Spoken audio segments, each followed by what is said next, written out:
Hello and welcome to the HR session brought to you by Alpha Kappa Alpha Sorority Incorporated, Rho Omega chapter.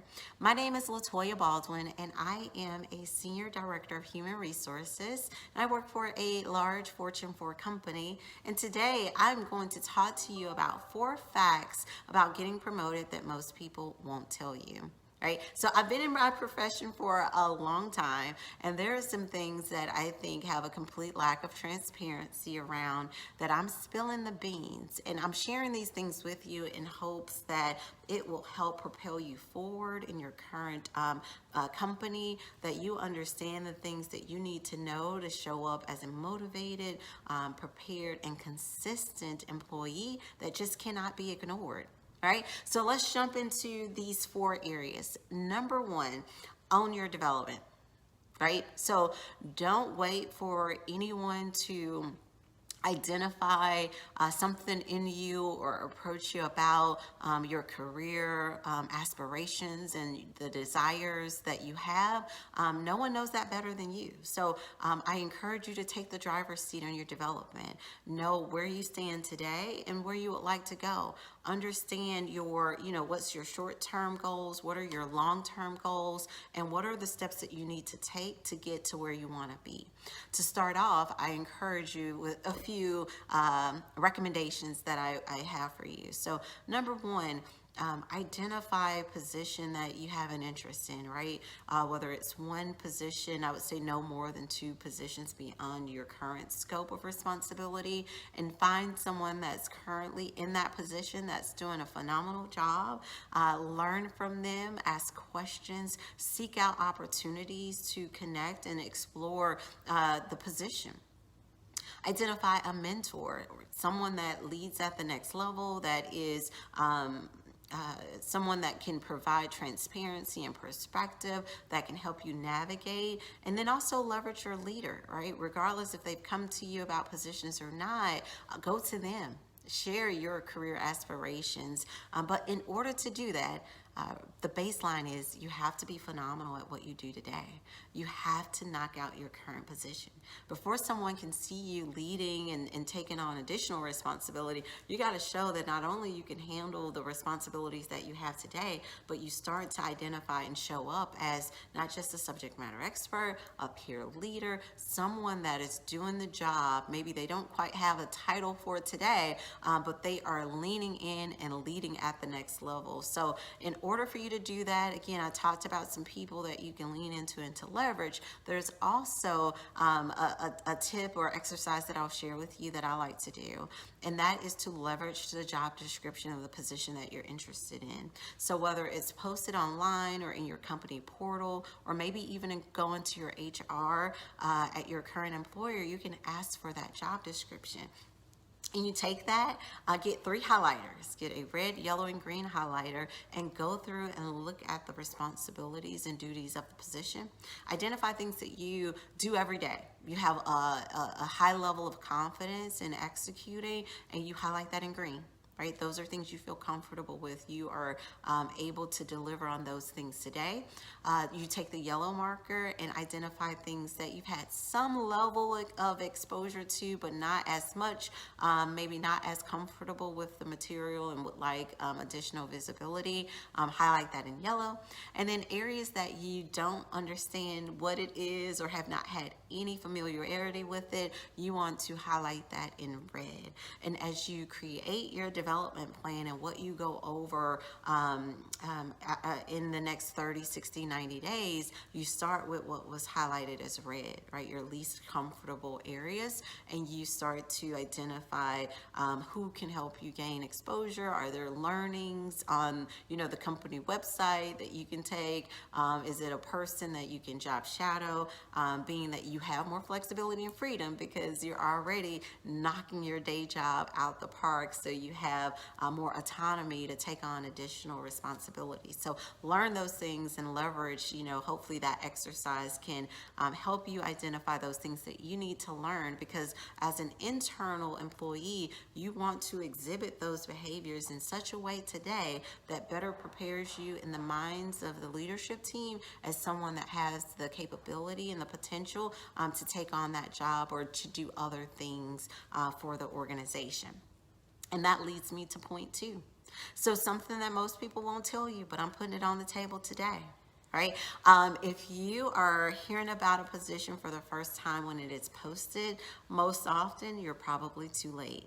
Meaning, if there's not been some level of conversation around your development, your levels of interest in roles, possible opportunities that are on the horizon, that means you may not have done step 1 like we just talked about, and that's positioning yourself for new opportunities, right? You may not be showing up top of mind for people to be in consideration for these opportunities. So either, right, the leader, the hiring manager, statistics show most often they're considering external talent, and or it may be other internals that they're expecting to show up there. So again, the best way you can position yourself for these opportunities is to ensure that people know that you have an interest in doing more, and that you are showing up and exhibiting those behaviors that will position you as someone that they may want to make sure you have line of sight to a possible opportunity that may be presenting itself in the near future. The other thing to consider, right, you have a responsibility of making sure that your leaders understand that you have a great advantage over external candidates, right? As an internal, you not only know the company culture, you know procedures, you know processes, and again, you're showing up delivering on those abilities that you may not have the title yet, but you're somewhat already kind of doing the job, sort of, kind of, right? So why not have the title to match that? So just making sure, again, you're positioning yourself, you're owning your development, you're ensuring that your leader is on this journey with you, you're soliciting feedback, right? We don't subscribe to no news is good news, because most often there's things that good, bad, or indifferent you should know. So making sure that you're positioning yourself to know how you're being perceived, how you're showing up, what are those developmental gaps that not only you're identifying, but your leaders have identified, and that you are actively working towards those, and you're keeping your leaders abreast of those things as you're making progress. So again, making sure that you're positioning yourself so that if and when a position is being put out there, that you're being sought after and encouraged to apply. All right, so the third tip that I am going to tell you, and you can hate me later, but the reality of it is, if you are preparing for an opportunity, whether it's to promote internal and or elsewhere, your interview prep should turn into a part-time job. It is what it is. I know you're busy. You don't have enough time in the day, but you need to make it. You need to make time for what's important, right? Because most often what I see is internal candidates sell themselves short. There is a lack of preparation in the interview process. And sometimes we walk in there thinking, oh, they know me. They know my work ethic. They know all the things that I do. So quite naturally, I'm the best fit for the role. And or even worse, if you're shoulder tap for the position, it comes with sometimes that assumption that I'm a shoo-in. I got this. And that's not always the case, because guess what?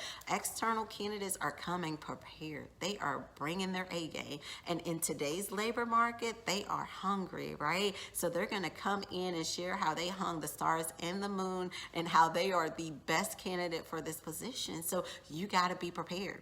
Right? So make sure that you're blocking that time to prepare for interviews, whether that's, 2 hours a night leading up to the interview, whatever works in your schedule, you have to make that time. I encourage you to identify, right, going back to the job description, if you already know what they're expecting for the person in that position, it kind of gives you an idea of some of the types of questions they may ask of you, right? So think about it in those terms, right? Is it big on, time management or leading a team? Is it very analytical? Is it really solving problems for the organization? What are some of those themes that you see? And think about examples in your current position and or past roles that can articulate and highlight how you've been able to lead in those areas. A quick tip I'm going to share with you, which is very important of how you structure your answers to interview questions. There are two very popular models, and I'm going to talk about one today. The two models are the STAR process for answering questions, and then there's the SBO method for answering situational based questions. And if you're not familiar with those are questions that lead in about a situation. They most often go, tell me about a time when, or can you describe an example of when you did X, Y, and Z? So we're looking for a very specific situation for you to walk us through. So here's a tip of how you ensure that you show up and you answer the question. You're very thorough. And the SBO model is probably one of my favorites, and it's very simple that I'm going to share with you today. So when you are answering your questions for an interview, you want to make sure your answer is between 3 to 4 minutes. Anything less than 3 minutes means you probably didn't go in depth or truly answer the question in a way that will help highlight your ability to lead in that area.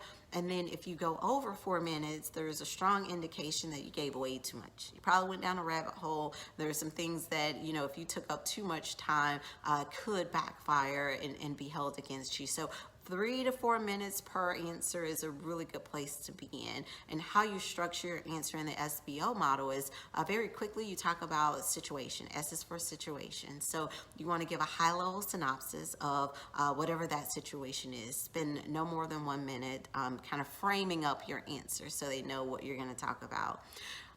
The second part of that is the B, that's the behavior. So you're really going to go into details of what you did.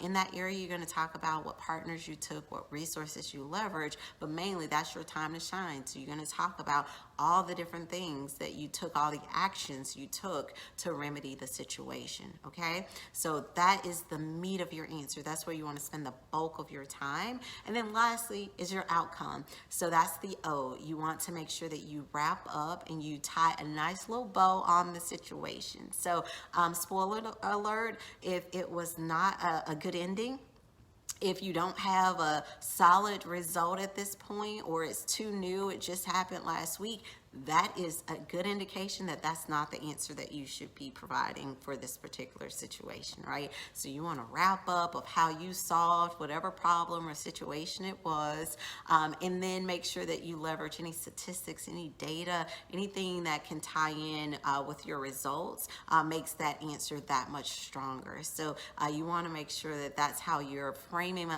up your answers for any situational type question, and then be prepared, right? They may ask any follow-up questions. They're diving a little bit deeper to get the information they need to accurately assess your interview, but know that throughout your interview process, you may need to course correct, right? If you find that they're asking you more follow-up questions, you got to ask yourself, right, did you not go deep enough? And then how do you ensure that the next answer, you're able to provide that so you can minimize the number of follow-up questions, right? So when you can wrap up an answer and there's no follow-up questions and they're nodding and you're going on to the next question, that's a great indication that you maybe knocked that out the park, right? So you want to keep that up.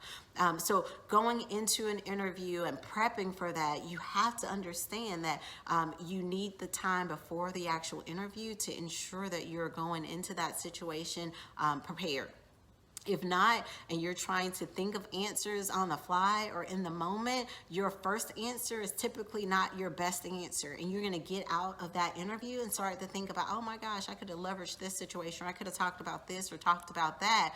But if you go into an interview with a Rolodex, right, of 8, 9, 10 situations and scenarios, then you are more likely prepared that when they ask a specific question, you can pivot what you've prepared and really talk about that. And again, you're not speaking off the cuff or feel like you're shooting from the hip. So I hope that was helpful, but make sure you take the time to prep for your interview. Do not make the assumption that you have this in the bag. You need to always go in there swinging and making sure that you're highlighting yourself and reminding them of all the things that you've done, not just here recently, but throughout your career, all right?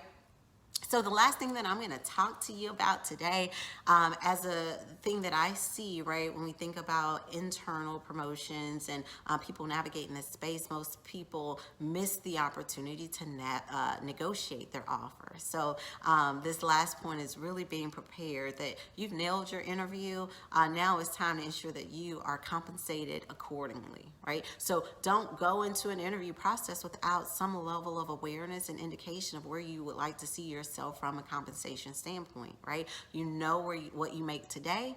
You know the responsibilities and what's required of the next level. So if you don't have some sort of internal measure of the pay band and what that looks like, make sure you're leveraging your resources and doing research to identify what's the benchmark in the industry, what's the comparators out there within the marketplace, so you can identify whether that's through Indeed or Glassdoor or LinkedIn, what's the going rate for this position or comparator position in your market, right? Dallas, Texas, and compensation in Dallas, Texas may look very different from what someone's being paid for the same likeness of a position in California. So do your research, understand where you would like to be, know your minimum threshold. What's the least amount you're willing to accept for the position? And then being comfortable saying when you're presented with an offer, thank you, what's your expectations around turnaround and acceptance of the role? Or thank you for this opportunity, and I really appreciate the offer. Can I take some time to review it and get back to you in the next 24 to 48 hours? And that gives you time so you don't feel obligated to accept the role immediately because you're super excited about this promotion. You got to run the numbers, right? You got to make sure it makes sense.